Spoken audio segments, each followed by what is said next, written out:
今天由我跟乌迪带着大家来到基隆，我们准备利用 S24 Ultra 的远距镜头，给拍摄增添一些有趣的元素。除了捕捉远处的风景之外，还能拍出令人惊艳的人像照片。这款镜头不仅功能强大，还能让你在探索基隆的同时，轻松捕捉到眼前的美景。所以准备好你的相机，跟着我们一起探索基隆，一边拍摄美景，一边捕捉有趣的人像吧。现在这个主题就是我们要在这个地方拍摄我们的 model。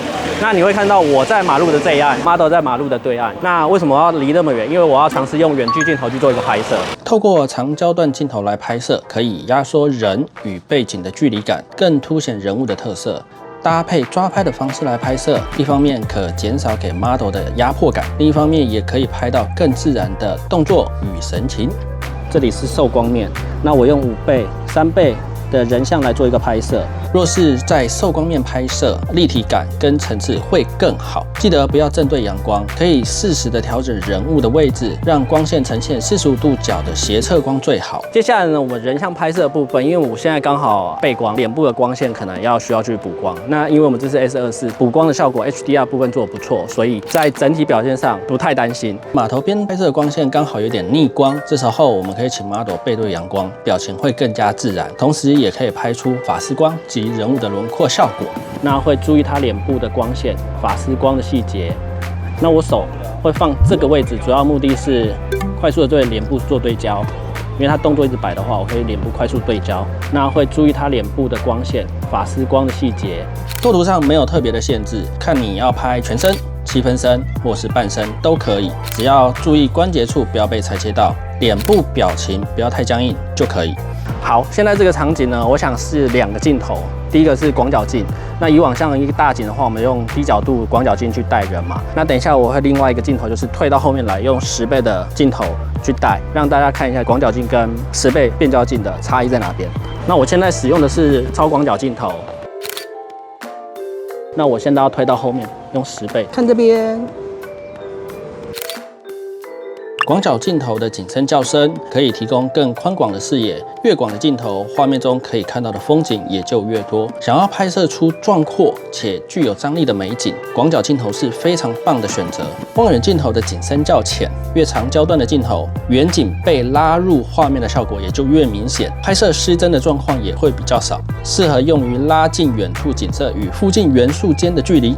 接下来呢，尝试在这个店家外面，因为颜色蛮缤纷的，那构图的部分用人像，然后抓3倍。人物的部分大概放在画面的右半边，阳光没有直接的照射，所以人物的表情会更加的自然。建议可以依现场的环境找寻适当的背景来做搭配使用，这样后面在做景深效果上会比较漂亮。在室内拍摄时，光源会相较室外来的更低。如果可以的话，最好我们可以选择窗边的座位，比如说在灯光灯泡的下面，引用窗边的自然光来做拍摄。好，那其实在拍摄过程中，桌上有一些小盆栽或者是小道具，也可以拿来做运用。那透过3倍景深，就可以拉到一个前景。这个时候，我们就可以直接引导 model 做动作，让我们视觉焦点，也就是目光，可以直接放在 model 的身上。我跟你说，你看哦，我想一个题目，请问你知道鱼翅人为什么要叫鱼翅人吗？那你们要问观众，有没有人知道？有人知道吗？下面请留言。好，这个你真的要 Google 才会知道。有机会大家可以去找各地的这个鱼翅人鸡蛋糕。好，我们去吃了。接下来我们来到人像拍摄的一个知名景点，就是基隆的中山路桥。大家可以看到我身后这个路桥哦，这个历史很悠久。那很多人像拍摄都会在这边拍，不过这次我会用到的就是长焦段的镜头来做拍摄。我们先把镜头开1倍，先看一下这里的环境。好了之后呢，我尝试用5倍来做一个拍摄。好，人像的构图啊，位置都在这边。那大家可以看到后面的景深的部分还蛮明显的，保留一些后面景深的位置，让画面看起来会更加的丰富。然后光线斜射进来产生出来的光影，非常具有立体感及层次感。不管拍人或是拍景，都会非常漂亮。我们透过长镜头的压缩特性，可以将长长的廊道与人物同时压缩在整张照片里。这个桥其实它有一个很有名的点，是它曾经出现在台湾导演侯孝贤里面有一部电影叫做《千禧慢坡》，就是舒淇有个画面就是在这边很经典的一幕。我们看到我们也遇到一群摄影团，对，每个人都拿大炮，他们就知道这个长焦段很好去取景，就只有我拿手机，但我们手机也不输他。人像街拍时，我个人比较喜欢加上街道的元素，除非现场太过于杂乱，不然我都会保留现场原本的样子来做呈现。这边的环境呢，其实说起来呢，站在我这个角度拍，其实我觉得非常好看，因为后面有宫庙，一整排的机车。那如果拍完这张照片加一点特效的话，那个氛围感就会很明显的跑出来。所以我现在会请 model 站在这边，然后我可以用3倍、5倍，把延伸感拍出来，人跟背景基本上可以融合在一起。街拍有人才叫街拍嘛，对不对？没有人就不叫街拍，所以有人很正常，就是可以拍出一个对比的感觉。对焦对人脸，看需要适当的拉亮就要把它拉亮，角度低一点，可以把这边的氛围感、场景的氛围感也拍进去。那在拍摄人像或街景时，也是可以使用长焦段搭配前景来营造出空间感。今天拍摄的地点呢，光线为逆光，所以可以拍摄整体的氛围及层次感。那在完成拍摄之后，我们可以加上一些小小的滤镜，让街拍的效果可以更加的明显。其实这边的房子里面有很多的巷道，其实都是可以穿越的。好，那其实大家也发现基隆其实很多美食嘛，大家有想到庙口夜市哦。我们现在往那个庙口那边出发。对，走这里。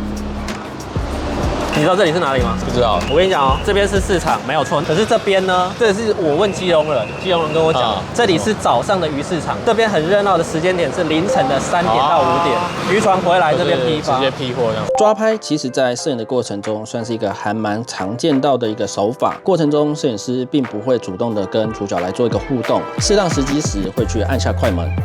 拍照就是要抓拍嘛，所以我通常都是会 hold 住一下下，看到我想要抓拍的表情，再去做拍摄。就是他们在互动聊天很自然的时候，有那种笑的，就可以去做拍摄。